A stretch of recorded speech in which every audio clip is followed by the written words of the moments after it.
All beliefs are real to the believer. This is a quote from A Course in Miracles, and it's so obvious, but we rarely stop to notice this in action.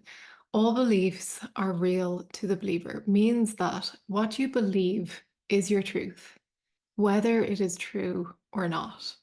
So, for example, you might have a belief that you are rich, even though maybe you're not a millionaire, but you have more than enough money to support you and your needs. And to you, that's being rich. And it is, that is your truth. On the other hand, a millionaire may live in a constant state of lack because they believe that they don't have enough funds to support their lifestyle. And that becomes their truth. Maybe they overspend and they get into debt and they end up owing more money than they earn, even though they're making millions. So, as I said, what you believe is your truth, whether it is true or not. Another example, if you believe that you're going to be late for an appointment, you will likely be late. Even if you leave on time, you might find that something will cause a delay, that maybe something happens en route that will mean that you arrive late. And conversely, if you believe that you will arrive on time, if you have that firm belief, you will most likely arrive on time. Even if you've left late, you'll find that you get all the green lights, or that traffic is lighter than expected, or you somehow speed your way to your appointment, arriving on time.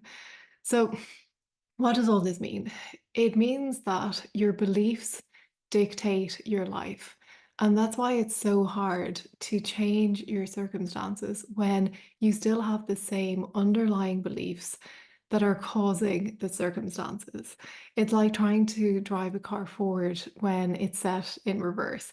So no matter how hard you try, the car is going to keep going backwards until you shift from reverse into drive.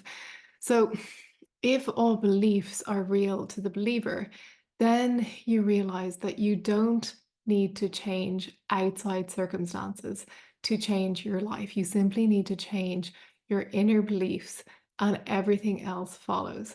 So maybe that millionaire shifts from a state of not enoughness to a state of plenty, and that then affects their actions. Maybe they stop the unnecessary spending, or they start investing their money wisely and growing their wealth. Or maybe the person who is lacking in energy all the time, maybe they shift from a state of apathy and they suddenly start eating healthy foods, and they make steps to start exercising, and they feel more vibrant and energized. Maybe the person who is constantly complaining about everything, they shift into a state of appreciation and realize that they actually have so much to be thankful for. So the starting point is to become aware of your beliefs. And the way to do that is to look at any area of your life where you are dissatisfied. Look at any area where you find you're maybe limited. And that will really reveal the limiting belief, the underlying belief that you've been holding. And once you're aware of it, you can begin to change it. So ultimately, you could say that there are no beliefs and no believer. And in the realm of non duality, this is true. But because you believe you are a person living in a dualistic world, then this belief holds true for you, and you need to work on the limiting beliefs that you hold. But once you know that the dualistic realm is a choice, then you can operate from unity consciousness where there are no beliefs and there is no believer. But that's a conversation for another time.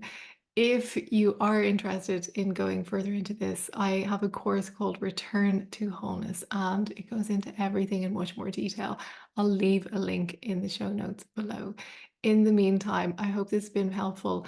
Please share it if you have found it helpful. Like, subscribe, and leave a comment if you have any feedback. I'd love to hear from you.